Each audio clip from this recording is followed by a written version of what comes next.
ಸಾಯಿರಾಮ್. ಆತ್ಮೀಯ ವೀಕ್ಷಕ ಬಾಂಧವರಿಗೆಲ್ಲ ಇವತ್ತಿನ ಜೀವನಾಮೃತ ಕಾರ್ಯಕ್ರಮಕ್ಕೆ ಸ್ವಾಗತ ಸುಸ್ವಾಗತ. ವೀಕ್ಷಕರೇ, ಇವತ್ತು ಪ್ರತಿಯೊಬ್ಬರಿಗೂ ಕೂಡ ತಿಳ್ಕೊಳ್ಳೋಂಥ ಒಂದು ವಿಶೇಷವಾದ ಸಬ್ಜೆಕ್ಟನ್ನು ತಗೊಂಡಿದ್ದೀನಿ ಇವತ್ತಿನ ಸಂಚಿಕೆಯಲ್ಲಿ. ಏನು ತಿಳ್ಕೊಳ್ಳೋದು ಅಂದರೆ ದೇವರ ಕೋಪ ಅಂತೇಳಿ. ಇವತ್ತಿನ ಕಲಿಯುಗದಲ್ಲಿ, ಅದು ಈ ಕಂಪ್ಯೂಟರ್ ಯುಗದಲ್ಲಿ ಪ್ರತಿಯೊಬ್ಬರಿಗೂ ಕೋಪ ಇದೆ. ಈಗ ಹುಟ್ಟಿರೋ ಮಗುನೂ ಕೂಡ ಕೋಪ ಮಾಡ್ಕೊಳ್ಳುತ್ತೆ. ಏನಾದ್ರು ಕೊಡಲಿಲ್ಲ ಅಂದರೆ ಕೋಪ ಮಾಡ್ಕೊಂಡು ಕಿಟ್ ಅಂತ ಹೇಳುತ್ತೆ. ಆ ಥರ ಲೆವೆಲ್ ಕೋಪ ಇದೆ. ಕಲಿಯುಗ ಅಂದರೆ ಕೋಪ. ಅದರಲ್ಲೂ ದೇವತೆಗಳ ಕೋಪ ಇನ್ನೂ ಮಹಾಕ್ರೂರ ಅಂತ ಹೇಳ್ತಾರೆ.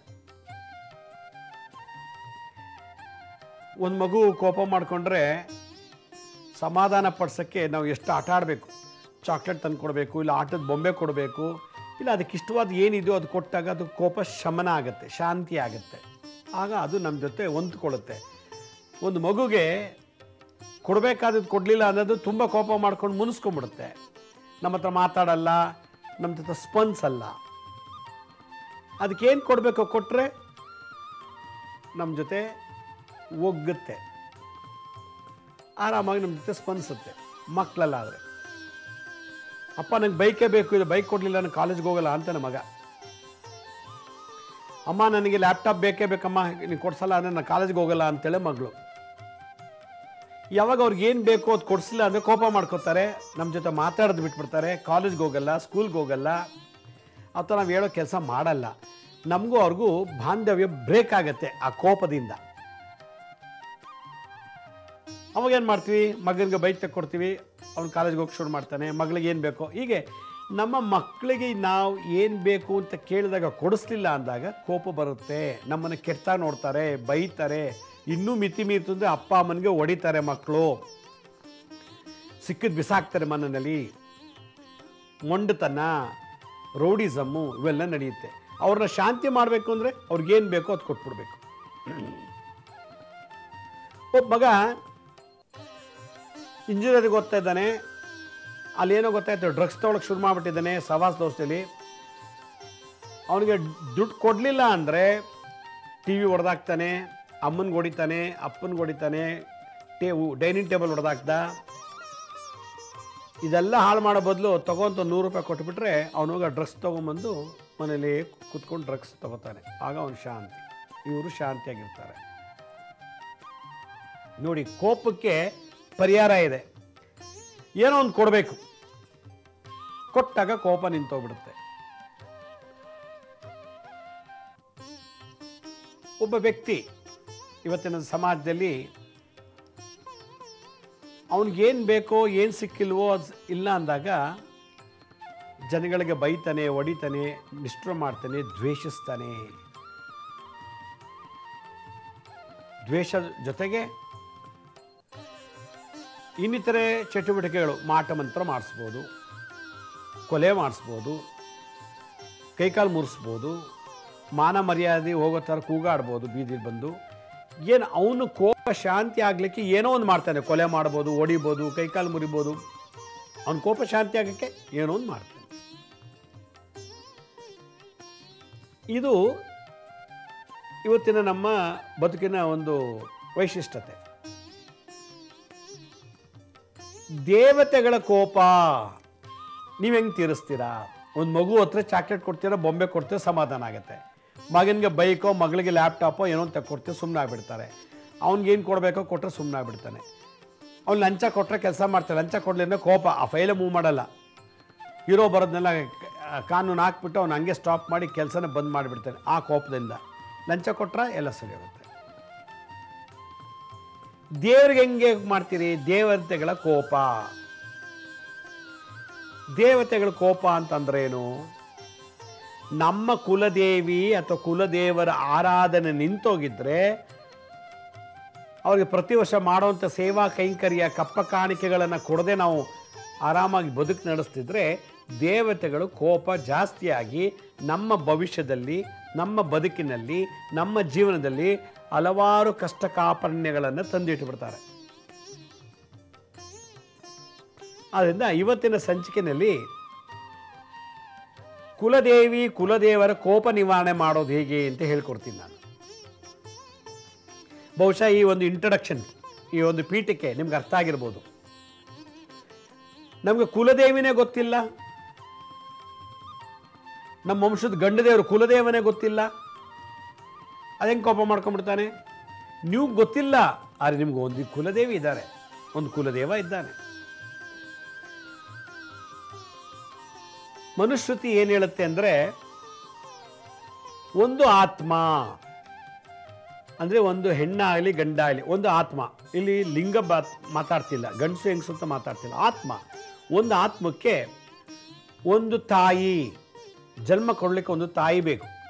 ಹಾಗೆ ಯಾವ ಗೋತ್ರ ವಂಶದಲ್ಲಿ ಜನ್ಮ ತಗೊಳ್ತೋ ಆ ಜನ್ಮಕ್ಕೆ ಸಂಬಂಧಪಟ್ಟಂಥ, ಆ ಗೋತ್ರಕ್ಕೆ ಸಂಬಂಧಪಟ್ಟಂಥ ಕುಲದೇವಿ, ಕುಲದೇವ, ಒಂದು ಗುರು, ಈ ಮೂರು ಜನನು ಆಶೀರ್ವಾದ ಇರಬೇಕಂತ. ತಂದೆ ಎಷ್ಟು ಜನ ಬೇಕಾರಾಗಿರ್ಬೋದು, ತಾಯಿ 5 ಸಲ ಮದುವೆ ಆಗ್ಬೋದು, 5 ಜನ ಮದುವೆ ಆಗ್ಬೋದು, ಆದರೆ ತಾಯಿ ಒಬ್ಳೆ.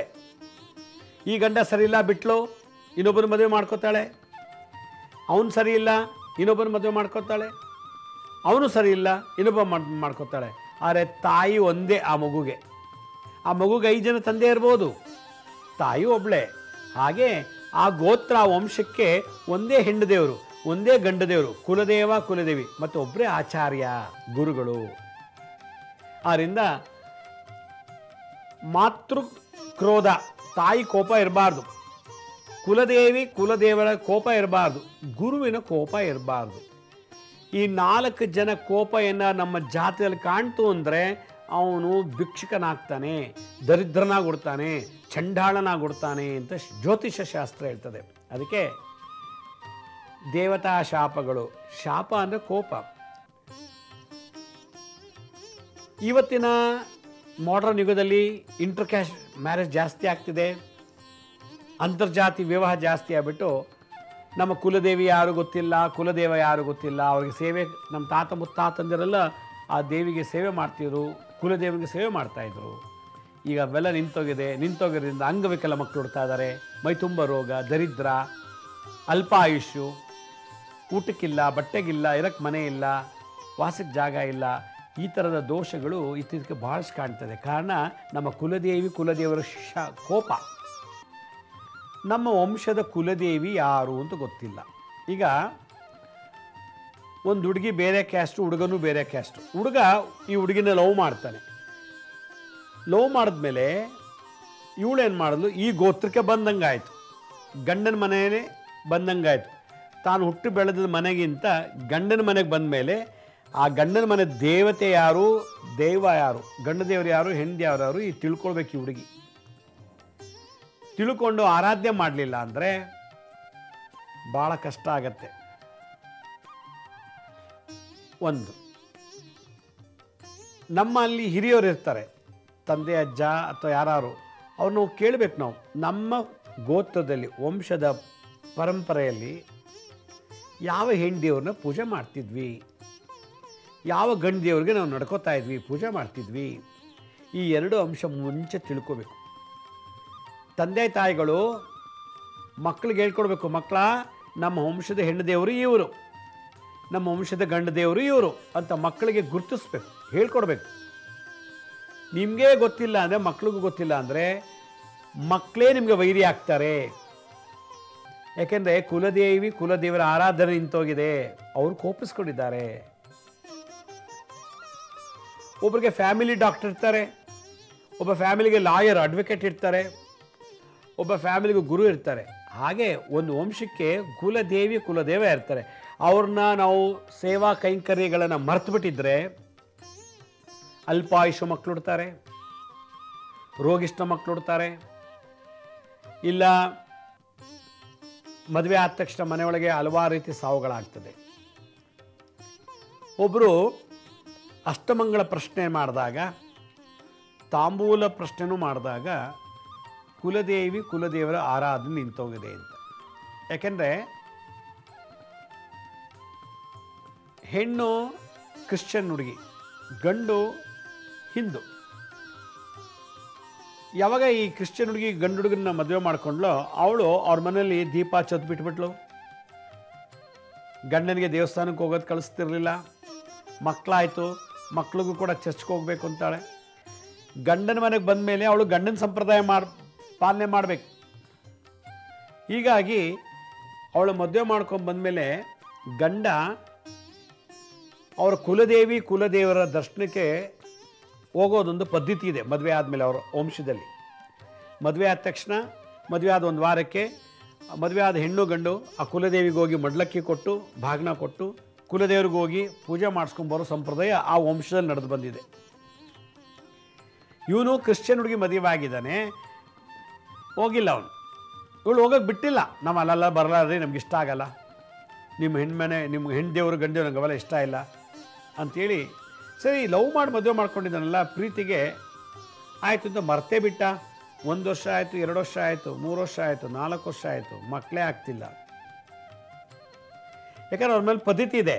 ಈ ಗೌರಿ ಹಬ್ಬ, ಗಣಪತಿ ಹಬ್ಬ, ದೀಪಾವಳಿ ಹಬ್ಬ ಹೇಗೆ ಮಾಡ್ತೀವೋ ಹಾಗೆ ಮದುವೆ ಆದ ಹೊಸ ಹೆಣ್ಣು ಗಂಡು ಇಮಿಡಿಯೇಟಾಗಿ ಒಂದು ವಾರದೊಳಗೆ ಕುಲದೇವಿಗೆ ಹೋಗಿ ಮಡ್ಲಕ್ಕಿ ಕೊಟ್ಟು ಬಾಗಿನ ಕೊಟ್ಟು ಬರಬೇಕು, ಗಂಡು ದೇವ್ರಿಗೆ ಸೇವೆ ಮಾಡ್ಕೊಂಡು ಬರಬೇಕು ಅಂತ. ಇವನದು ಮಾಡಿಲ್ಲ.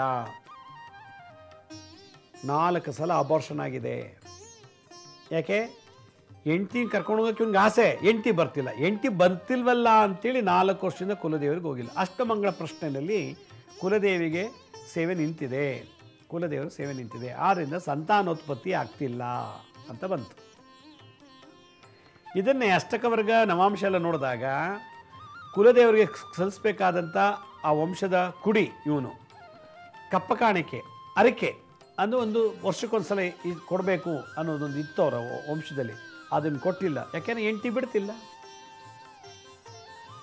ಎಷ್ಟೋ ಜನಕ್ಕೆ ಇವತ್ತು ಎಲ್ಲ ಇದೆ, ಅನುಭವಿಸೋ ಯೋಗ ಇಲ್ಲ. ಯಾಕೆಂದರೆ ಕುಲದೇವಿ ಆಶೀರ್ವಾದ ಇಲ್ಲ. ಅಪ್ಪ ಅಮ್ಮನಿಗೆ ಗೊತ್ತಿಲ್ಲ, ಮಕ್ಕಳಿಗೆ ಹೆಂಗೆ ಗೊತ್ತಾಗತ್ತೆ? ಅದಕ್ಕೆ ಆ ಮಗ ಚೆನ್ನಾಗಿ ಅಪ್ಪಂಗೆ ಹೊಡಿತಾನೆ, ಮಗ ಅಮ್ಮನಿಗೆ ಹೊಡಿತಾನೆ. ಇವೆಲ್ಲ ಕುಲದೇವರ ಶಾಪ, ಕೋಪ.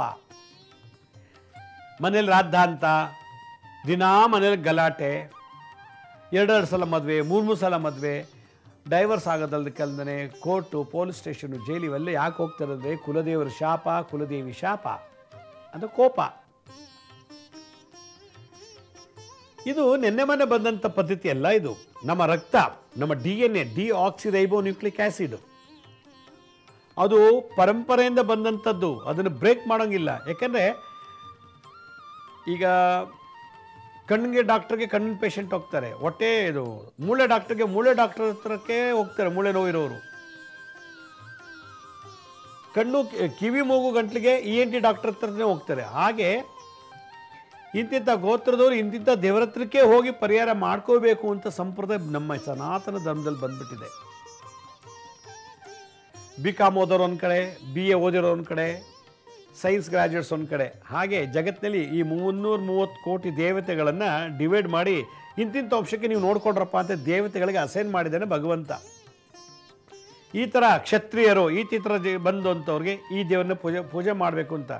ನೋಡಪ್ಪ, ಕ್ಷತ್ರಿಯರು ಯಾರು ಹುಡ್ತಾರೋ ನೀವು ಅವ್ರಿಗೆ ಕುಲದೇವಿಯಾಗಿ, ಕುಲದೇವರಾಗಿ. ಕುಂಬಾರರು ಮಡಕೆ ಮಾಡೋವಂಥವ್ರು, ಚಿನ್ನ ಬೆಳ್ಳಿ ಮಾಡೋವಂಥವ್ರು, ಚಿನ್ನ ಬೆಳ್ಳಿ ಮಾಡೋವಂಥ ವ್ಯಕ್ತಿಗಳಿಗೆಲ್ಲ ಈ ದೇವರು. ನೋಡಮ್ಮ, ನೀನು ಈ ಜನಾಂಗಕ್ಕೆ ನೀನು ಹೆಣ್ಣು ದೇವರು, ನೋಡಪ್ಪ ಈ ಜನಾಂಗಕ್ಕೆ ನೀನು ಗಂಡು ದೇವರು ಅಂಥೇಳಿ ಅಸೈನ್ ಮಾಡಿಬಿಟ್ಟಿದ್ದಾರೆ. ಜಿಲ್ಲಾ ಉಸ್ತುವಾರಿ ಸಚಿವ ಅಂತೀವಿ ನಾವು, ಜಿಲ್ಲೆಗೆ ಒಂದು ಮಿನಿಸ್ಟ್ರು. ಹಾಗೆ ಆ ಗೋತ್ರಕ್ಕೆ ಒಂದು ಉಸ್ತುವಾರಿ ಸಚಿವ. ಕುಲದೇವಿ ಮಿನಿಸ್ಟ್ರ ಹೆಣ್ಣು ದೇವರು, ಸಚಿವ ಅಂದರೆ ಕುಲದೇವ. ಇವ್ರನ್ನ ಬೈಪಾಸ್ ಮಾಡಿ ನಾವೇನು ಮಾಡಬಾರ್ದು ಅನ್ನತ್ತೆ ಶಾಸ್ತ್ರ. ಯಾಕಂದರೆ ನಾವು ಮಾಡೋ ಎಲ್ಲ ಕರ್ಮ ತಪ್ಪು ಒಪ್ಪುಗಳು, ಏಳಿಗೆ ಆಗೋದು, ಸುಖ ಶಾಂತಿ ಕೊಡೋದು ಭಗವಂತ ಅಲ್ಲ, ನಮ್ಮ ಕುಲದೇವರು. ಯಾಕಂದರೆ ಇವ್ರನ್ನೇ ಬಿಟ್ಬಿಟ್ಟು ನಾನು ಇನ್ಯಾನೋ ಪೂಜೆ ಮಾಡೋಕ್ಕೆ ಹೋದಾಗ ತುಂಬ ಕಷ್ಟ ಆಗತ್ತೆ. ದೇವರ ಕೋಪ ಅಂತ ಇದಕ್ಕೆ ಹೆಸರು. ದೇವರ ಕೋಪ ಬಂದಾಗ ಪ್ರೈಮ್ ಮಿನಿಸ್ಟರ್ ಆಗಿರ್ಬೋದು, CM ಆಗಿರ್ಬೋದು, ಗವರ್ನರ್ ಆಗಿರ್ಬೋದು, ಕಾರ್ಪೊರೇಟರ್ ಆಗಿರ್ಬೋದು, MLA ಆಗಿರ್ಬೋದು, ಮಿನಿಸ್ಟರ್ ಆಗಿರ್ಬೋದು, ಪ್ರೆಸಿಡೆಂಟ್ ಆಫ್ ಇಂಡಿಯಾ ಆಗಿರ್ಬೋದು, ದೊಡ್ಡ ಪದವಿ ಸಾಮ್ರಾಟ್ ಅಂತಲೇ ಇದ್ದರೂ ಕೂಡ ಕುಲದೇವರನ್ನ ಪಕ್ಕಕ್ಕಿಟ್ಬಿಟ್ಟ ಅಂತಂದರೆ ಬೀದಿಗೆ ಬಂದುಬಿಡ್ತಾರೆ. 7.5 ವರ್ಷ ಶನಿ ಕಾಟನ್ನು ಹೆಂಗೋ ಮಾಡಿ ಶಾಂತಿ ಮಾಡಿ ತಪ್ಪಿಸ್ಕೋಬೋದಂತೆ. ಕುಲದೇವರ ಕೋಪ ತಪ್ಪಿಸ್ಕೊಳ್ಳೋಕೆ ಸಾಧ್ಯ ಇಲ್ಲ. ಯಾಕಂದರೆ ಅದು ನಮ್ಮ ದತ್ತು ತೊಗೊಂಡ್ಬಿಟ್ಟಿದ್ವಿ ನಾವು, ನಮ್ಮನ್ನು ದತ್ತು ತೊಗೊಂಡ್ಬಿಟ್ಟಿದ್ದಾರೆ. ವಂಶ ಯಾವಾಗ ಸೃಷ್ಟಿ ಆದಾಗಿಂದಲೂ. ಅದಕ್ಕೆ ಗೋತ್ರಜ ಒಬ್ಬ ಋಷಿ, ಅದು ಗುರು, ಭಾರದ್ವಾಜ, ವಶಿಷ್ಠ, ಜಮದಗ್ನಿ, ಆಂಗಿರಸ, ಅತ್ರಿ, ಹೀಗೆ ಇತ್ತೀತರ ಕೆಲಸ ಮಾಡೋ ಜನಗಳಿಗೆ ಇವರು ಹೆಣ್ದೇವರು ಗಂಡದೇವರು, ಇವರೊಬ್ಬರು ಗುರುಗಳು, ಗೋತ್ರದವರು. ಇವೆಲ್ಲ ಮರ್ತುಬಿಟ್ಟು ನಾವು ಇದ್ದಾಗ ವಿದ್ಯಾಭ್ಯಾಸದಲ್ಲಿ ಏಳಿಗೆ ಆಗಲ್ಲ, ಕೆಲಸದಲ್ಲಿ, ವೃತ್ತಿಲಿ, ವ್ಯಾಪಾರದಲ್ಲಿ ಎಲ್ಲಾದರೂ ನಷ್ಟ ನಷ್ಟ ನಷ್ಟ. ಮಾಟ ಮಂತ್ರ ಮಾಡಿದ್ರೆ ಏನು ಪೋರ್ಬೋದು ಅದು ಹತ್ರಷ್ಟು ಬರುತ್ತೆ ಈ ದೇವರ ಕೋಪ. ಕುಲದೇವಿದು. ಆದ್ದರಿಂದ ಇದನ್ನು ಮೊದಲು ಪರಿಹಾರ ಮಾಡ್ಕೊಳ್ಳಿ, ನಿಮ್ಮ ಜೀವನ ಎಲ್ಲ 100% ಸರಿ ಹೋಗುತ್ತೆ. ಹಾಗಾದರೆ ಯಾರಿಗೆ ಕುಲದೇವಿ ಯಾರು, ಕುಲದೇವ ಯಾರು ಗೊತ್ತಿಲ್ಲ, ಆಗ ಭಾಳಷ್ಟು ಕಷ್ಟ ಅನುಭವಿಸ್ತಾ ಇದ್ದೀರಿ. ಈ ಕುಲದೇವಿ ಯಾರು ಅಂತ ಪತ್ತೆ ಹಚ್ಚಕ್ಕೆ ನಾನು ಒಂದು ಎಪಿಸೋಡ್ ಮಾಡಿದ್ದೆ. ಅದು ಮಂತ್ರ ಹೇಳಿ ಮಲ್ಕೊಂಡ್ರೆ ನಿಮ್ಮ ಕನಸಲ್ಲಿ ದರ್ಶನ ಆಗುತ್ತೆ, ಇನ್ಯಾವುದ್ರ ಮುಖಾಂತರ ನಮಗೆ ಇಂಥವರೇ ದೇವರು ಅಂತ ಹೇಳಿಸ್ತಾರೆ. ಅದೊಂದು ಎಪಿಸೋಡ್ ಮಾಡಿದ್ದೀನಿ, ನಮ್ಮ ಯೂಟ್ಯೂಬ್ನಲ್ಲಿದೆ, ನೋಡಿಬೇಕಾರೆ.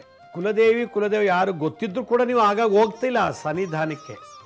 ಅಯ್ಯೋ ನಾಳೆ ಹೋಗೋಣ, ನೆಕ್ಸ್ಟ್ ಇಯರ್ ಹೋಗೋಣ, ಆಮೇಲೆ ಹೋಗೋಣ ಅಂತೇಳಿ ವರ್ಷಾನ್ಗಟ್ಟಲೆ ತಳ್ಳಿಬಿಟ್ಟಿರ್ತೀರ.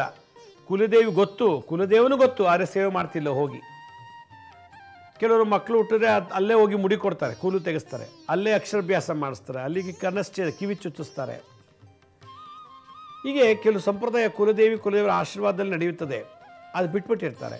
ಆಗ ಕಷ್ಟಗಳ ಮೇಲೆ ಕಷ್ಟ ಬರ್ತಿರ್ತದೆ. ಅದಕ್ಕೇನು ಮಾಡಬೇಕು? ಒಂದು ತಂತ್ರ ಇದೆ.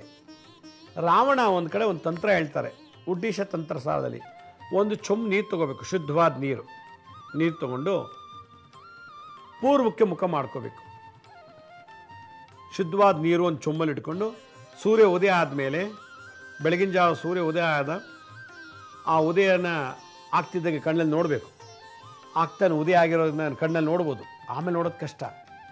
ಒಂದು ಚೊಂಬಲ್ಲಿ ನೀರು ತೊಗೊಂಡು ಒಂದು ನಿಂತ್ಕೊಂಡು ಒಂದು 15 ನಿಮಿಷ 20 ನಿಮಿಷ ಕಣ್ಣು ಮುಚ್ಕೊಂಡು ಓಂ ಶಾಂತೆ ಪ್ರಶಾಂತೆ ಸರ್ವಕ್ರೋಧ ಉಪಶಮನಿ ಸ್ವಾಹ, ಓಂ ಶಾಂತೆ ಪ್ರಶಾಂತೆ ಸರ್ವಕ್ರೋಧ ಉಪಶಮನಿ ಸ್ವಾಹ, ಓಂ ಶಾಂತೆ ಪ್ರಶಾಂತೆ ಸರ್ವಕ್ರೋಧ ಉಪಶಮನಿ ಸ್ವಾಹ, ಓಂ ಶಾಂತೆ ಪ್ರಶಾಂತೆ ಸರ್ವಕ್ರೋಧ ಉಪಶಮನಿ ಸ್ವಾಹ ಅಂತ ಹೇಳಿ, ಓಂ ಶಾಂತಿ ಪ್ರಶಾಂತಿ ಸರ್ವಕ್ರೋಧ ಉಪಶಮನಿ ಸ್ವಾಹ, ಓಂ ಶಾಂತಿ ಪ್ರಶಾಂತಿ ಸರ್ವಕ್ರೋಧ ಉಪಶಮನಿ ಸ್ವಾಹ ಅಂಥೇಳಿ ಒಂದು ಅರ್ಧ ಗಂಟೆ ಜಪ ಮಾಡಬೇಕು.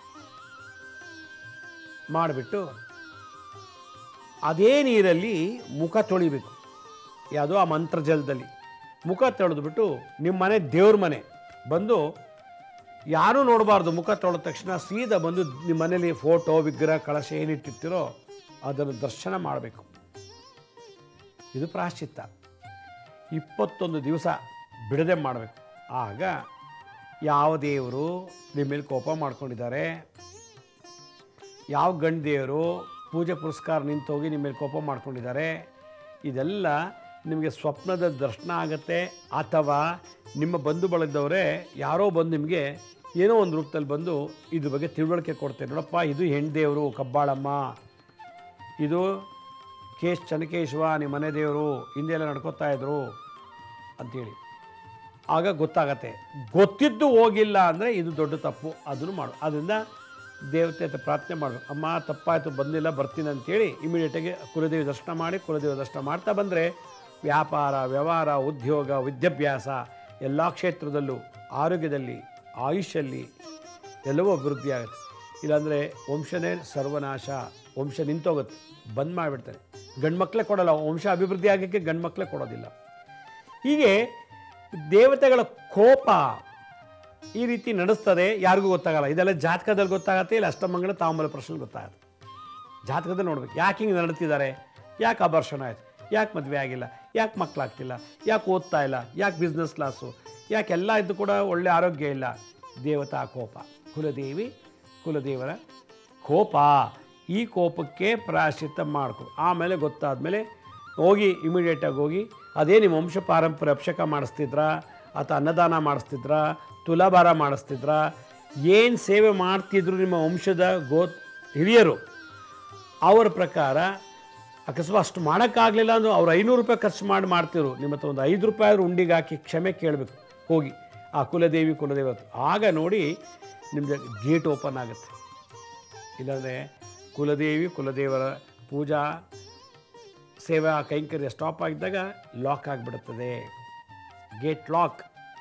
ಅವನು ಯಾರೇ ಆಗಿರಲಿ ಏನು ಮಾಡ್ತಾರೆ. ಯಾಕಂದರೆ ಪ್ರಕೃತಿ ಮುಂದೆ ನಾವೇನೂ ಅಲ್ಲ. ನಾವು ಇಷ್ಟುದ್ದ ಓದಿರ್ಬೋದು, ಒಳ್ಳೆ ಪದವಿ ಇರ್ಬೋದು, ಭೂಕಂಪ ಆದರೂ ಹೋಯ್ತು, ಸುನಾಮಿ ಬಂದರೂ ಹೋಯ್ತು, ಕಾಡ್ಗಿಚ್ಚ ಆದರೂ ಹೋಯ್ತು. ಭೂಕಂಪ, ಸುನಾಮಿ ಇವೆಲ್ಲ ಪ್ರಕೃತಿ, ಅವೆಲ್ಲ ದೇವತೆಗಳು. ಅದರಿಂದ ಗ್ರಾಮತ್ಯಾಗ, ಕುಲತ್ಯಾಗ, ದೈವತ್ಯಾಗ, ಸಾಲಿಗ್ರಾಮ ಪೂಜಾತ್ಯಾಗ, ಅಗ್ನಿಹೋತ್ರ, ಸಂಧ್ಯಾವಂದನ, ಕುಲದೇವತ ಆರಾಧನಾ ತ್ಯಾಗ ದೋಷಗಳು ನಮ್ಮನ್ನು ಹಿಂಡುತ್ತೆ ಅಂತ ಹೇಳುತ್ತೆ. ಅದಕ್ಕೆ ನಾವು ಯಾವುದೇ ಪೂಜೆ ಮಾಡಬೇಕ ಸಂಕಲ್ಪದಲ್ಲಿ ಇವೆಲ್ಲ ಹೇಳ್ತೀವಿ.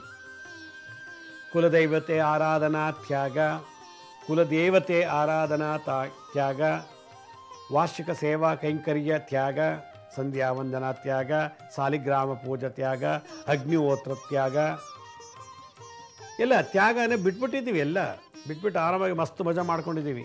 ಅದಕ್ಕೆ ಯಾವುದೂ ನಮ್ಗೆ ಏಳಿಗೆ ಆಗೋದಿಲ್ಲ. ಈ ಒಂದು ಎಪಿಸೋಡ್ ನಿಮಗೆ ಅನುಕೂಲ ಆಗುತ್ತೆ ಅಂತ ಹೇಳ್ತಾ, ನಮ್ಮ ಹಳೆ ಸಂಚಿಕೆಗಳು ಯಾರು ನೋಡೋಕ್ಕಾಗಿಲ್ವೋ ಅವರು ನಮ್ಮ ಶಿರಡಿ ಸಾಯಿ ಭಿಕ್ಷಾ ಕೇಂದ್ರ ಮತ್ತು ಹೆಲ್ತ್ ಸೈನ್ಸ್ ಅಂತ 2 ಯೂಟ್ಯೂಬ್ ಚಾನಲ್ ಇದೆ. ಇದ್ರ ಜೊತೆ SSBK ಜ್ಞಾನೋದಯ ಅಂತ ಒಂದು ಮ್ಯೂಸಿಕ್ ಚಾನಲ್ ಇದೆ. 3ಕ್ಕೆ ಸಬ್ಸ್ಕ್ರೈಬ್ ಮಾಡ್ಕೊಳ್ಳಿ. ಪಕ್ಕದ ಬೆಲ್ ಬಟನ್ ಪ್ರೆಸ್ ಮಾಡಿ, ನೋಡಾದ್ಮೇಲೆ ಲೈಕ್ ಅನ್ನೋ ಬಟನ್ ಪ್ರೆಸ್ ಮಾಡಿ. ಆಮೇಲೆ ಆ ಲಿಂಕನ್ನು ನಿಮ್ಮ ಬಂಧು ಮಿತ್ರರಿಗೆ ವಾಟ್ಸಪ್ ಮುಖಾಂತರ, ಇಮೇಲ್ ಮುಖಾಂತರ ಶೇರ್ ಮಾಡಿ. ಗುರುಜಿ ಲಕ್ಷ್ಮೀ ಶ್ರೀನಿವಾಸದ ಫೇಸ್ಬುಕ್ಕು, ಇನ್ಸ್ಟಾಗ್ರಾಮು, ಲಿಂಕ್ಡ್ಇನ್, ಟ್ವಿಟ್ಟರ್ನಲ್ಲಿ ಕೂಡ ಅಪ್ಲೋಡ್ ಮಾಡ್ತಾಯಿದ್ದೀವಿ.